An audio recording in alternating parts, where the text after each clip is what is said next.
but also the intangibles, inviting them to be able to live, work, and play in our city. Thank you. Mr. Arnold. Well, thank you for that question. I think other than schools, or in addition to schools, our public safety, our firefighters, and our police officers are probably the most important service that we offer to our citizens. And I think the question was specifically, what would I address in terms of staffing shortages? That is a challenge. Every year, the City Council does a good job of taking a look at the money that we have earned in terms of our taxes and what is projected and what we expect to go forward. But when you look at things in terms of priorities, our firefighters and our police officers really ought to be at the very top of that list. And there's a lot of priorities, a lot of things to think about and consider, but I would certainly consider our police and firefighters to be at the top of that list. And so I look forward to, if I am elected on May 1st, to get to participate in that discussion. Thank you. Mr. Yu. This is where experience matters. For me, as a senior aide on Capitol Hill, and everybody in this room is unfortunately very aware that the budget process is a very difficult process. We have a finite limit of money. We have a lot of priorities that are competing. In our city, obviously, our first responders and the safety of our residents comes first. That being said, because of my job, what I do, I'm very familiar with government grants and the process of how to find resources. That's practically what I do as an oversight person. I try to make things more efficient, and I also try to find more resources. Doing oversight isn't taking away. It's making things operate the best it can. So, for me, I'd like to figure out better ways to apply for grants on the federal level, state level, and county level. And as well, also in addition, I think that we need to work with our fire department. I had a great meeting with a representative from our fire department. We talked about this. Their staffing levels, obviously, we need to maximize the number of people, but asking them to do more with less every year.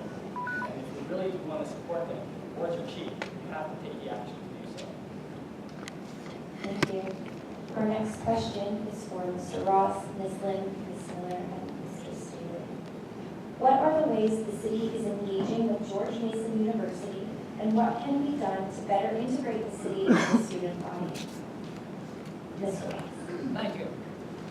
We've had a long and sometimes difficult relationship with George Mason University. I can recall the days when students were very unpopular in this community because we saw them as making too much noise, causing too much concern, not taking care of the properties. I think we need to turn the page on that, and I believe in the last few years the City Council and the leadership of this city have done so.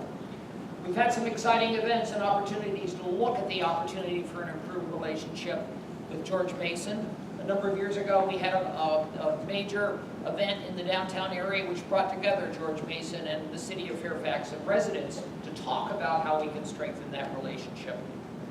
We need to continue with that. We need to look for opportunities for George Mason, both in terms of looking for engaging students in our community, providing them with real-life experiences, and literally welcoming them to our community. They are our future. George Mason is a huge institution, growing and continuing to develop and outside our borders. We need to tap into that and be a partner on an active, ongoing basis. Thank you. Ms. Lynn. George Mason is obviously a great asset to the city of Fairfax, and GMU has a great program that's an international incubating system for international businesses.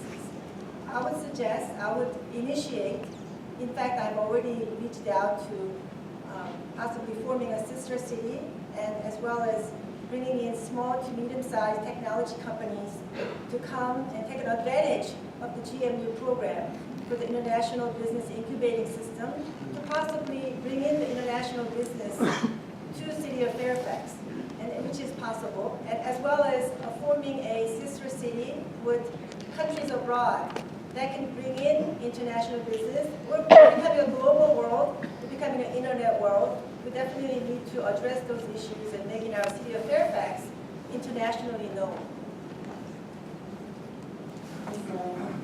Thank you.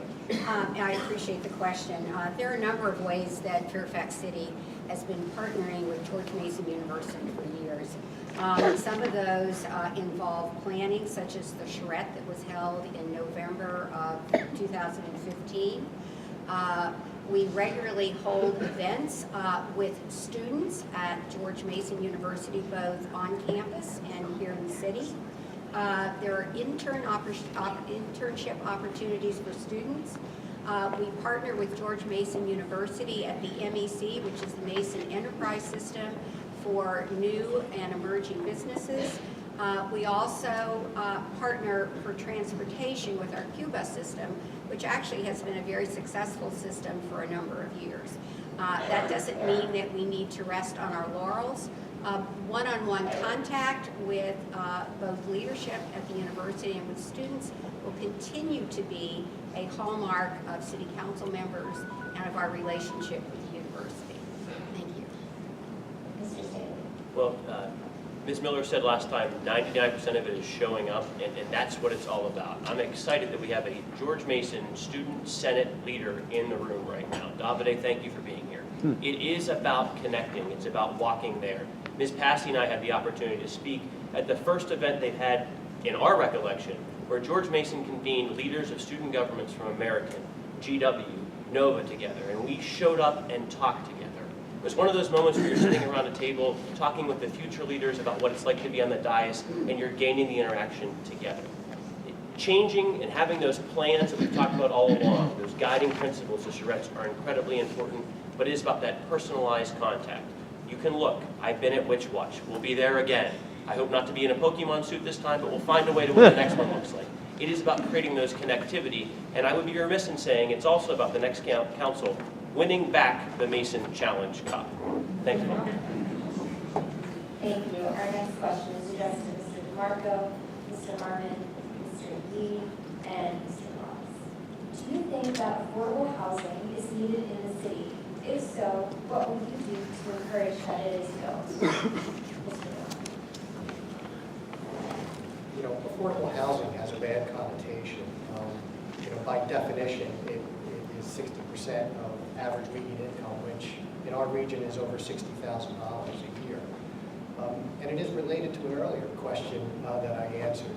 You know, at that level, it's difficult for our teachers, our first responders, new graduates to be able to live in the city of Fairfax. So absolutely, affordable housing is an issue.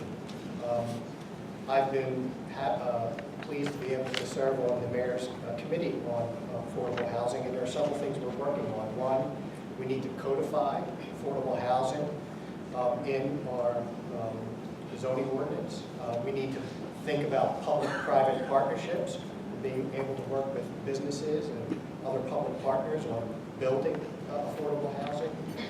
And we need to work with the county for administrative support in administering housing programs and leveraging our trust fund that we have for affordable housing. So it is very important for us to continue to progress. Mr. Harmon. Thank you for that question. I would rather refer to this term as housing that's affordable than affordable housing. And semantics sometimes matter because housing that's affordable has the connotation that you're also including public service people, our teachers, our police officers, and our firefighters. And I think that we need to develop what that means by definition in the city of Fairfax. The mayor has commissioned the committee, as Mr. DeMarco was talking about, in terms of coming up with the mayor's housing committee and the definitions of what that includes. And as I mentioned, I've been working on the comprehensive plan for the last couple of years now. And that's going to have to be a major part of our comprehensive plan going forward, is housing that's affordable. And so what my goal in being involved in that is really coming to a consensus among all of us here in the community as, first of all, what that means and how we will then, once we have that defined, achieve that goal. So thank you for that question. Mr. Yee. Thank you. That's a very important question. And, I keep saying on the campaign trail that I want to be a collaborative member of this council. And quite frankly, I really like what Joe had to say about that. In the term of affordable housing versus housing that is affordable, it's a very important statement. He said, it's expensive to live in the Northern Virginia, Washington area. We have to keep that in mind when we think about not just young professionals who might be at the 60% AMI, but also our seniors and our many veterans in this town. As a member of the American Legion House, we talked about the potential of creating some small housing units for senior veterans. This is a community issue, and it's obviously, as Joe said, we have to talk about and define what it is that we're aiming for, so that we can have this diverse mix of people to strengthen our community, and also to make sure it's affordable to live here. Housing affordability is a key issue in this community. There's no question about it. It's how we go about doing that that will result in what we want to achieve. A good mix of housing types, both for those who can afford more expensive housing, but as Joe has said, the key question is housing affordability for new people moving into our community, for young people getting started out, for those who serve us in police, fire, retail workers, restaurant workers. It's a challenging one. I know the City Council has taken extraordinary steps in the last few years to begin to address that issue, but we need to do much more. We need to have the community involved. We need to hear from you. We need to have you talking about your ideas, your wishes, your hopes for how we can make this issue a reality rather than just dealing with it and arguing about it. As a member of Fairfax City Citizens for Smarter Growth, we had this as one of the main issues we were supporting and making this a livable community where all ages and all different aspects of income are represented. Thank you. Our next question is addressed to Ms. Lynn, Ms. Miller, Mr. Staley, and Ms. Nelson. What can we do to make the area more desirable for businesses and address empty storefronts in the downtown area? Ms. Lynn. As soon as I announced my candidacy, I've been walking every day, knocking on doors and canvassing with y'all. And I'll probably say 1 out of 3 have this exact same concern about empty vacant spaces in downtown Fairfax, as well as many other areas. It is definitely a concern, but obviously the developers are sometimes charging way overpriced per square footage, so that is an issue. And as a council, if I get elected as a council member, I would definitely continue to talk to every citizens of Fairfax and evaluate and assess the situation and come to some sort of a amicable and practical solutions that can be a solution for all of us. Ms. Miller. Thank you very much for the question. One of the things the City Council did last year, was to look at BPOL rates, the business professional rates for our commercial community. One of the things that we hoped to do was to modify that in some way to encourage small businesses, more small businesses to locate within our community. And I believe we've been somewhat successful in that particular area. Ms. Lim mentioned the fact that some of our newer areas, such as downtown, the downtown, Old Town area, the commercial rates there have been quite high. And I believe that the city has been successful in working with the retailer there, the owner there, to lower some of those rates to keep some of those businesses in place. And finally, we can always work with businesses in order to offer them very good services at a very fiscally responsible price. Thank you. Mr. Staley. Well, thank you for the question, and I want to thank the mayor for his efforts in this particular area. Meeting with those who are landowners, talking with them, and engaging is the role of the mayor, and he does a great job with that. He also brings the information back to the council to say, where can we be more creative? And part of that outgrowth is what you saw in Restaurant Week. Great partnership with our Economic Development Authority, led by our EDO office and the Chamber, who's sponsoring tonight, to really energize, not just physically, but also digitally, who we are.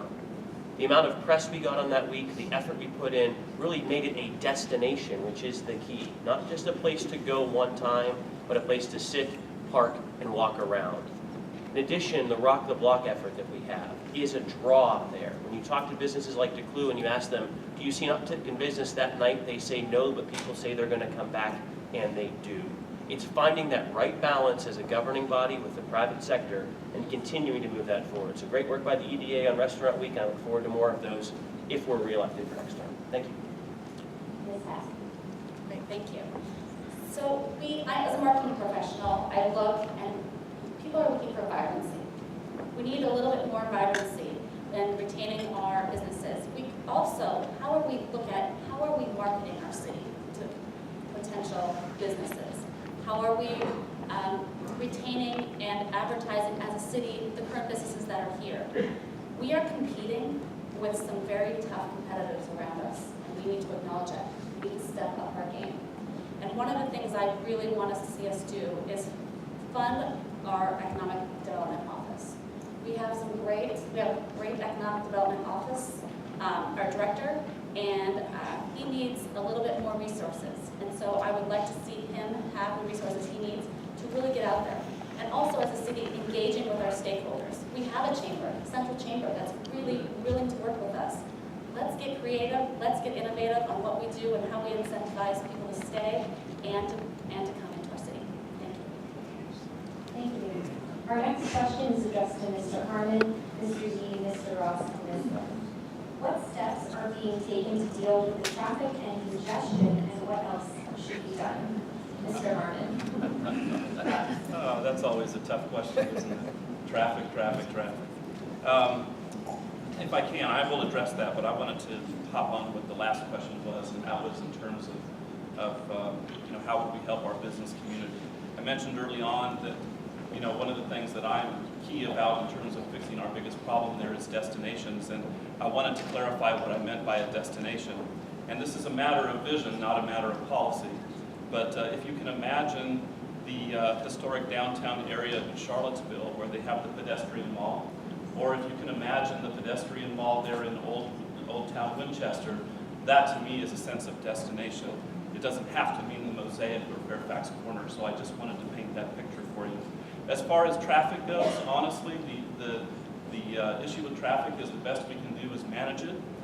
There are things that we can do in terms of maybe timing lights a little better, figuring out where things are. I know our traffic office already does that, and it's a real challenge. And especially also going through Old Town. So I would say honestly the best we can do there is to manage it and maybe manage it a little bit better with the surrounding jurisdictions. Mr. Yee. Thank you for that very important question. And also, just to kind of segue from that last question, I'm a son of small business owners. My parents have been small retail business for 20, 30 years in the Washington Metro area. And I'll tell you, traffic congestion, lack of parking, these types of infrastructure problems, they hurt businesses. So I think these questions are all coupled together. We have to look at it in a holistic approach. Yes, we need to work on parking. Yes, we need to love the lights and time that trust me. Okay? I live by the post office and I work in DC, so just going across that, sometimes it can take me 15 minutes to get out of the city. And I don't think that's reasonable for me. But at the end of the day, we talk about development and how we're going to develop in the city. That's why it's so important to have that discussion. We want more higher density apartment buildings. We want influx with more people and population. What will our walkability here in the city look like? We want to use or maximize the tools we have available with Momata or Q-Bus or other mass transit or public transportation options. These are the ways that we can fix the traffic problem. Being from Northern Virginia, we know there's no magic over there. So I ask them to always be sensible on how we approach it and look at it from a holistic approach. Mr. Ross. That's a very, very tough question and one we cannot simply answer with flip answers. Traffic is part of the area we live in. Northern Virginia is part of a huge metropolitan area that is growing and expanding. We need to recognize that. I think we have taken major steps in the community to talk about how we at least manage traffic as best as we can. And great compliments to the City Council in the past, the current one, for trying to deal with those issues. It is also tied to development. And this one, I think it's critical that we work very hard through our comprehensive plan and through our planning efforts to guide the kind of development that we're expected to get in the future. Where should it go? How should it look? How should it feel? Economic development is critical to the success of this community. If we're going to have the same kind of services and programs and activities that we have enjoyed in the past without putting a strain on the residential property tax, we need to find development. I think that ties directly back to the issue of how we manage our transportation. Thank you. Ms. Lynn? Yes, traffic is definitely a huge concern in the city of Fairfax. I believe that we need to make our cities more walkable and more bike-friendly and have more police officers on the streets. As I walk, as I mentioned earlier, as I'm knocking on doors and canvassing, there are many cars with the Waze application on the telephone. People are using GPS systems. They're definitely cutting through the side streets, our neighborhoods, speeding through. And I'm very concerned about the children and our pets' safety. So we definitely need to have more patrol cars out there. Maybe reprioritize our budgets for our public safety of the citizens of the city of Fairfax. Thank you.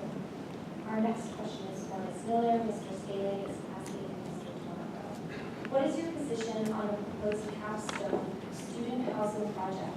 Please elaborate on your position. Ms. Miller. Thank you very much. Capstone is an interesting project. It would bring additional residents to the downtown area, which we are told on a regular basis that we need more people living in the downtown area in order to attract foot traffic. That said, all development is about several things. It's about density, it's about height, it's about setbacks, it's about traffic impacts, and it's about amenities that are offered to the new residents. My job at this point in time is not to take a position for or against any particular development. My job at this time is to listen to the developer, is to listen to the recommendation of staff, and most of all is to listen to our community. And that is what I believe my responsibility is, and that is what I will do. Thank you. Mr. Staley. Well, thank you for that. Thank you, Ms. Miller. I think that we are a small community, and as a result, we have the opportunity to approach projects differently. And that's what we've done here. Think about it. A developer has come in with an idea they think works in the market. Instead of just coming to us, they hold outreach meetings with everyone out in the community. They held one last Monday night. They have businesses, 20 of them have sent a letter in after meeting with the developers saying, we think this is an innovative idea, continue to kick it around. We have folks like Citizens for Smarter Growth meeting with them on a regular basis. All of the HOAs are talking to them. That is what makes us such a special place. We're in the listening phase right now. We're in the conversation listening phase, and that's what is so exciting to be a leader on this dais and represent you all, is we get to hear from you directly. So am I excited about the project? Absolutely. Do I think 700 students walking down University Drive makes some sense? I sure do, but there's a long way to go, and that conversation is happening the way we have it here in the city of Fairfax, and that's what I'm most proud of. Thank you. Ms. Cassidy. Thank you. I was at that meeting on Monday, and my role, as Ms. Miller stated, was to stand in the back, watch the dialogue happen, and listen very closely to what they were discussing. It was a great dialogue. There were a lot of concerns were expressed, answers were given by the developer, and there was a real conversation for over 2 hours about this project. As for my take on it, I think we have a real opportunity with this project. As Mr. Staley says, there are students that will be walking around. But the real opportunity is we get to educate young people to live and be a part of our community. They are learning. They are now on their own, and they're going to be engaged with our city. And they are learning what it means to live on their own and be a part of a small community. And I think we have an opportunity to really embrace that. Thank you. I agree. It's an intriguing opportunity. You know, we just answered 2 other questions. One was, how do we embrace George Mason University more actively? One way is to activate students physically in the downtown area. This is putting more bodies, so to speak, just north of our central area and between the residential area and the university. We also just talked about retail and downtown and destination. And one way to better activate our downtown is to bring George Mason students into our downtown area. Not just them, but hopefully their parents their parents' checkbooks. So we have discussed recently through a charrette that we want to expand our downtown, both north and then south towards Mason. And I think this hits on a lot of cylinders, but we need to be thoughtful about the size and how we progress. Thank you. Our next question is for Mr. D, Mr. Ross, Ms. Lynn, and Ms. Miller. How do you ensure our city manager and city staff are held accountable for the way our tax revenues are spent, and how do you make this information available and transparent to the Fairfax City residents? Thank you for that question. That's, again, like I said, in my profession, as a government oversight person, that type of question, I guess, brings right to my experience. And as a congressional aide, there's a very important distinction. I'm not a member of Congress. I advise that staff to my member of Congress who I work for and say, these are the option costs. There's a good reason for A, there's a bad reason for A, B, and C. And he chooses. That's not I'm not elected to Congress to represent that district. And I think that's an important decision. As a council member, you represent 24,000 people in the state. As a council member, I would be working for 24,000 bosses. But I have staff that helps and advises and can do the research and has time to do that, to give us options. And that's something that I think helps the accountability process where the elected person is the representative of the voice of the people who elect them. Mr. Ross. Thank you for that excellent question, and it gives me a great opportunity to express, number one, our appreciation for the incredible staff and public staff and workforce that we have in this community. They are public service oriented, they are dedicated to serving the community. Every year that I have lived here, I have had positive interactions with practically all the staff in the city, from the city manager on down to the person that picks up our trash every week. We have won major awards and recognition for the things we have done over the years. Our bond rating is top-notch. Our auditing systems are excellent. It doesn't mean we stop there. We continue to deal with those things. And I give great credit to the existing city council for steps they have taken to establish goals, objectives, and performance measures. Those measures are working today to make sure that our tax dollars are spent properly with full accountability. And I think the city council will continue to do that, and I will be pleased to be a part of that. Thank you. Ms. Lynn.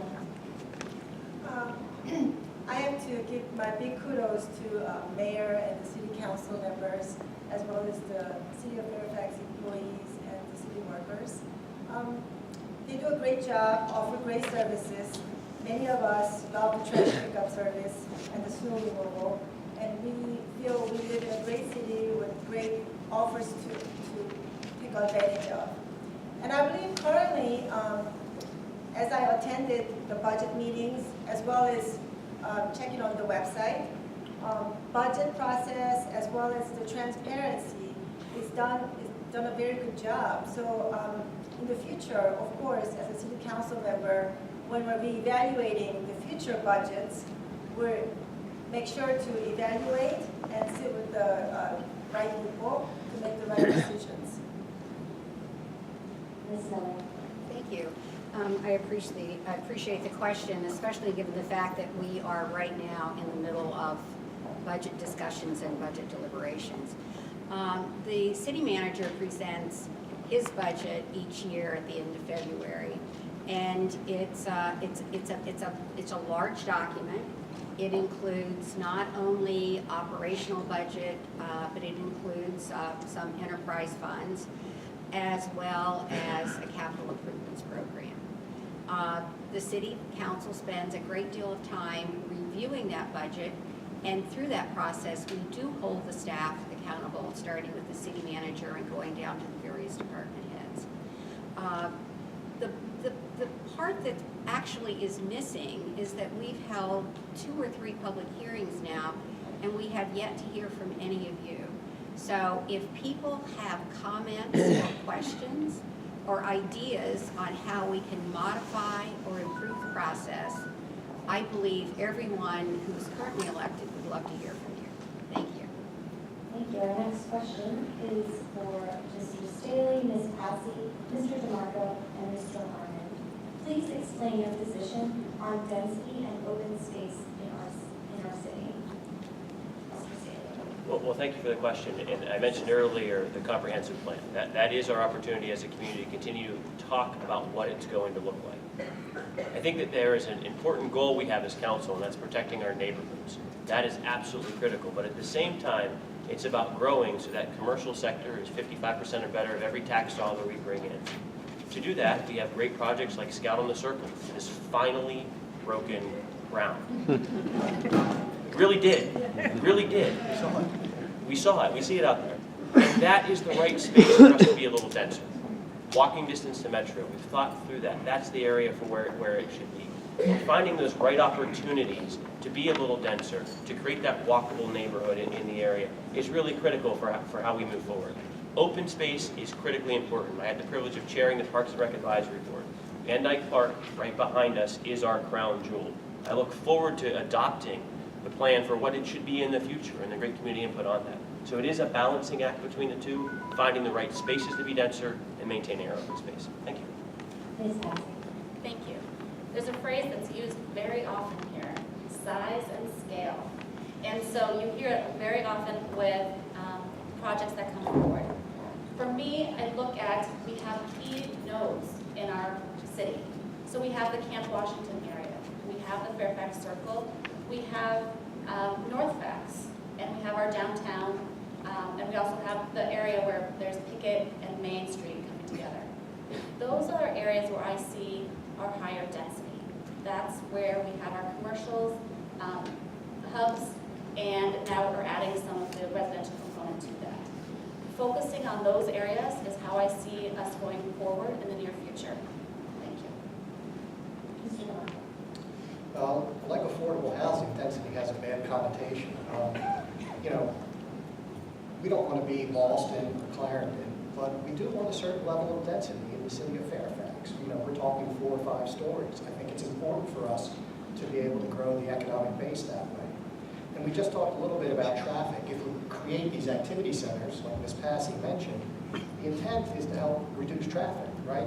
We're creating a place for people to not only live, but to work and play. So hopefully when they come home, they park, and they can take advantage of all the amenities that are there. We're building new communities in some of the activity nodes. And it's not just balancing with open space. I think it's broadly more sustainable development. It's reducing the amount of asphalt. It's improving our stormwater management at the same time, which is all critical as we move forward with these new stormwater management regulations. So it's important on multiple levels. Mr. Harmon.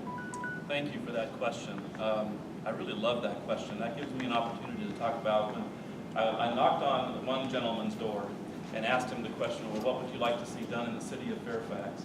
And his answer was, if you change anything, I'll kill you. So there's that sentiment.